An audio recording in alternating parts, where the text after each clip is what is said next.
ये चीज जब मैंने देखा ना तो मुझे बहुत बुरा लगा कि यार ये क्या बदतमीजी है। Hello guys, welcome back to another video of EV buying guide series. इससे पहले मैंने चेतक टीवीएस विदा के ऊपर नेगेटिव पॉइंट वाला बाइंग गाइड वीडियो बना रखा है, लिंक्स आपको डिस्क्रिप्शन में मिल जाएगा। ये वीडियो देखने के बाद अगर चाहो तो उसे भी जाके देख सकते हो। और इस वीडियो में हम बात करेंगे एथर 450X नेगेटिव पॉइंट्स के बारे में। मतलब अगर आप एथर 450X लेने के बारे में सोच रहे हो तो आपको किन किन चीजों का ध्यान रखना चाहिए, कस्टमर्स को कहाँ कहाँ इशू आ रहा है, वो चीज हम लोग इस वीडियो में डिस्कस करेंगे। और गाइस, हमेशा की तरह इस बार भी मैं कुछ भी अपने मन से नहीं बोलने वाला हूँ।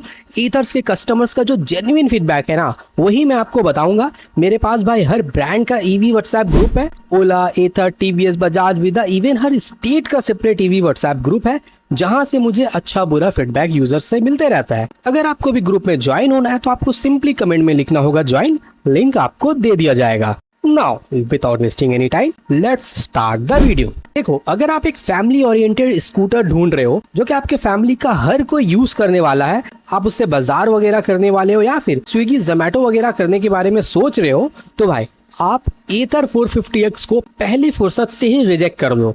क्योंकि यार एथर 450X इन सब चीजों के लिए नहीं बना है। सिंपल भाषा में कहे तो भाई ये गाड़ी आपका डे टू डे लाइफ के लिए, यूटिलिटी यूज के लिए नहीं बना है। इसमें ना ही अच्छा बूट स्पेस आपको मिलता है, ना ही इसमें आप गैस सिलेंडर सामने कैरी कर पाओगे, और ना ही इसका सीट उतना बड़ा है कि आप अपने पूरे फैमिली के साथ इस गाड़ी में आराम से राइड कर पाओ। तो समझ रहे हो ना, ये गाड़ी भाई यूटिलिटी यूज के लिए नहीं है। और यही हो गया इसका पहला नेगेटिव पॉइंट। हाँ, गाड़ी पावरफुल है, चलाने में बहुत मस्त है, लुक भी बहुत धांसू है, बट फैमिली यूज के लिए नहीं है। और अगर मान लो आप इस चीज को कंसिडर कर भी लेते हो तो इसका जो दूसरा नेगेटिव पॉइंट है ना भाई, वो सच में बहुत ज्यादा ही भयानक है। वो है भाई इसका सर्विस कॉस्ट। यार, हम लोग ईवी क्यों लेते हैं? पैसा बचाने के लिए। पर एथर का ना, आप सिंपली अगर ब्रेक पैड्स भी चेंज कराने जाओगे ना तो आपको 1000-1100 का बिल थमा दिया जाता है। और गलती से अगर कोई पार्ट खराब हो गया तो भाई मिनिमम 5000 तो आप पकड़ के ही चलो।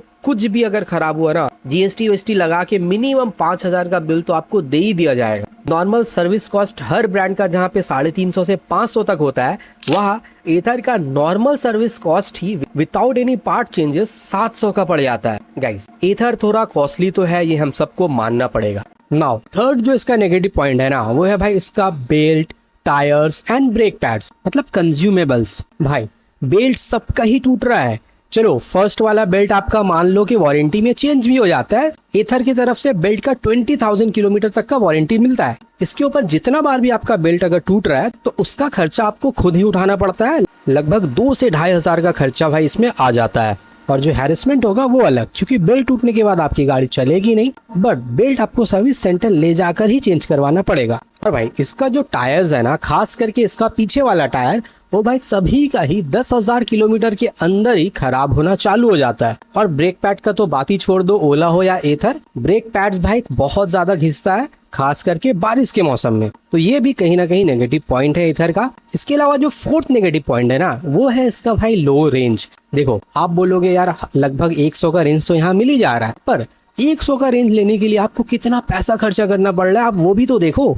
एथर 450X 3.7 किलोवाट वाला जो वेरिएंट है ना, इसमें आपको लगभग 120 किलोमीटर का रेंज मिल जाता है। पर गाइस, ये गाड़ी भाई आपको on road with pro pack लगभग 1,70,000-1,80,000 का पड़ता है। अब आप ही मुझे बताओ, क्या इतना पैसा खर्च करने के बाद 100-120 का रेंज आज के जमाने में क्या वैल्यू फॉर मनी हुआ? नहीं ना। तो इन सब के अलावा जो चीज मुझे पर्सनली एथर ब्रांड का नहीं पसंद है, वो है भाई उसका प्रो पैक ट्रैप। आप इतना कॉस्टली गाड़ी खरीद रहे हो, बट अगर आप इनका प्रो पैक नहीं लोगे ना, वो गाड़ी भाई डब्बा है आपके लिए। प्रो पैक के अलावा आपको कोई फीचर नहीं मिलता यहाँ पे। आपको लगेगा आपने इतने पैसे खर्च करके गाड़ी खरीदा है, उसको आप फुल पोटेंशियल से यूज नहीं कर पा रहे हो क्योंकि आपके पास प्रो पैक नहीं है। तो आपको प्रो पैक लेना ही पड़ता है। और मान लो अगर आपने वहाँ पे मैनेज भी कर लिया कि नहीं यार छोड़ दो, फीचर यूज नहीं करना है, पर एक्सटेंडेड वारंटी तो आपको चाहिए होगा ना। और भाई अगर आपके पास प्रो पैक नहीं है तो आपको एक्सटेंडेड वारंटी भी एथर नहीं लेने देता है। ये चीज जब मैंने देखा ना तो मुझे बहुत बुरा लगा कि यार ये क्या बदतमीजी है। एक आदमी ऑलरेडी 1.5 लाख से ऊपर का गाड़ी खरीद लिया है और फॉर पीस ऑफ माइंड आप उसको एक्सटेंडेड वारंटी भी नहीं लेने दे रहे हो। 5,000 की एक्सटेंडेड वारंटी लेने के लिए उसको 20,000 का प्रो पैक लेना पड़ेगा पहले। समझ रहे हो ना, एथर भाई बहुत कॉस्टली है। खुद तरुण मेहता एथर के सीईओ बोलते हैं कि एथर जो है वो ईवी का एप्पल है। अब एप्पल है तो भाई एप्पल जैसा खर्चा भी है इस गाड़ी में, और इसलिए इतना अच्छा गाड़ी देने के बाद भी एथर उस लेवल पे सेल नहीं कर पा रहा है, क्योंकि भाई ईवी आदमी ले रहा है पैसा सेव करने के लिए, ना ही फीचर यूज करने के लिए। वेल गाइस, ये था कुछ नेगेटिव पॉइंट एथर 450X का। अगर आपको मेरा किसी भी पॉइंट को काउंटर करना है या फिर कोई नया पॉइंट ऐड करना है तो कमेंट जरूर करो, मैं सारा ही कमेंट का रिप्लाई करता हूँ। और अगर ग्रुप में ज्वाइन होना है तो कमेंट में लिखो ज्वाइन, लिंक आपको दे दिया जाएगा।